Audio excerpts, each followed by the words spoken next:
I'm Jazzy, and, well, I bet you already know that if you read the intro, but if you didn't read the title of the video, I'm going to be talking about I am not Starfire. And I bet you're like, well, Jazzy, this has been talked about like 8 million times. Like, why are you talking about it? Like, what?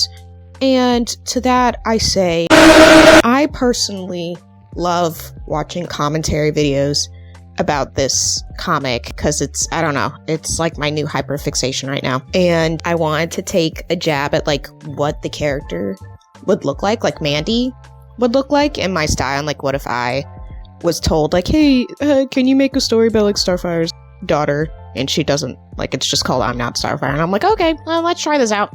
So yeah, that's what I'm gonna do. I'm gonna see if I can do this. Yeah, follow me.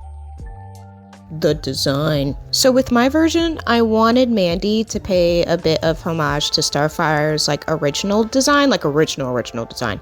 Because I love the silhouette of it. I love how it looks. It's just so cute. And I decided to draw a uniform and a casual outfit like how it was in the original comic. I could have just copied the uniform, but I just personally am not a fan. As someone who grew up wearing uniforms, I just think that you can have so much more fun with it. There are so many ways a person can wear their uniform and it can really bring out the personality. And I just don't think this comic like wanted to do that, but they could have. I think it just brings out a lot of like fun designs when it comes to like really, I don't know, with uniforms. Okay.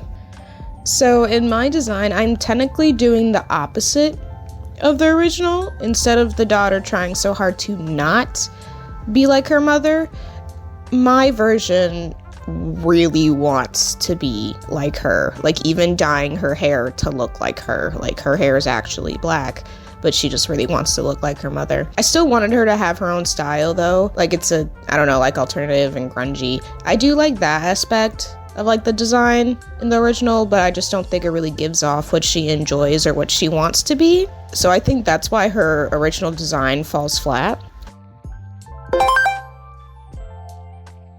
Okay, characters. So in my version, Mandy loves her mother and idolizes her immensely. Same with Starfire, she adores her daughter. I personally love Starfire's design in this comic, so I really just didn't really change the design at all. Like, I just think it's really cute. And okay, back to the characters. Mandy tries to like be the best in school, but overall she's just average. Everyone loves her though. She's goofy, she's caring, but her main goal is to be a superhero just like her mother when she grows up.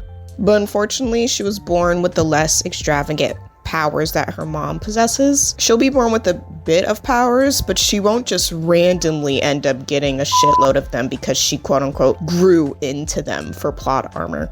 I personally hate the trope of, oh, this child has parents from 2 different backgrounds and they have to choose a side, so then they'll be happy. Yippee! Again, I didn't read it, but I noticed that people who did review it would say she was miserable and agitated the whole story until she got her powers, and that's when she got all happy. Oh my god! Anyways, she'll be born with 2 powers.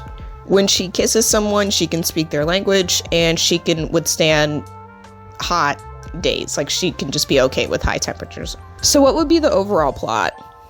So we follow Mandy admiring her mother as a child, believing she is her successor. She just knows that she'll be a superhero too because her mother is also a great hero. And that's the catalyst. The story is like a man versus self. Like, she created an unspoken vow to herself and made unattainable expectations because guess what? She's not Starfire. Oh my god, I said the thing. We cut to her in senior year of high school, like the original comic. Mandy is facing questions of what her goal is after graduating, but she already knows what she wants to be, and she wants to like be a superhero. And in my version, I'm just gonna say like, oh, there's a cool hero agency program, and she really wants to get into it, but sadly she'll like fail getting into it because I don't know, like she just can't be a superhero, I guess. Like, she's not that strong or she's not that witty or anything. And I bet you're gonna say, well, Batman doesn't have any superpowers. And I'm like, well, guess what? She's not cunning as Batman, okay? Like, she's just not good at being a superhero, all right? And because of her failing to get into the hero agency, she stops engaging in school and just keeps to herself.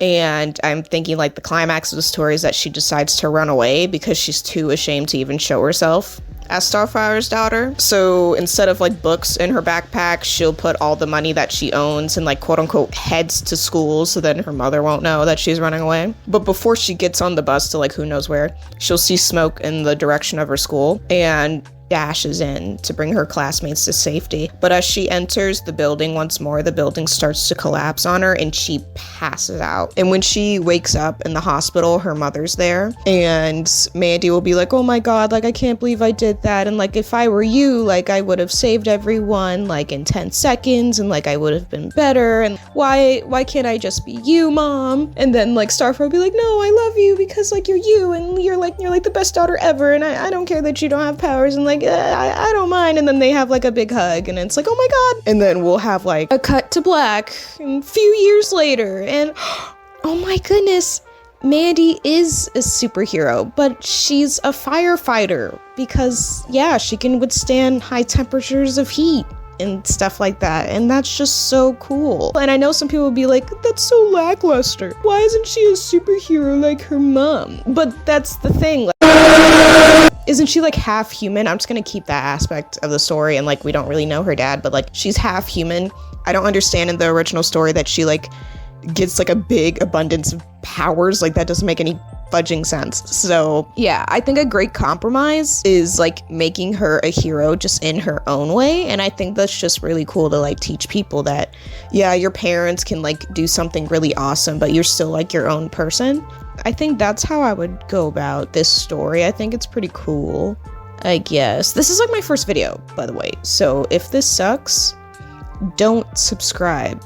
Or I mean like wait to subscribe until my videos get really cool. Try to check up on me. And also if the audio sounds like crap, I'm literally using my phone. I don't own a microphone. So if this gets lots of views, give me lots of views and subscribe. I take back my not subscribe thing. I subscribe and then like I can get money to get a good microphone. I appreciate you. Also, if this video sucks, fuck you. Well, no, I'm still learning. Okay, like just bear with me, please.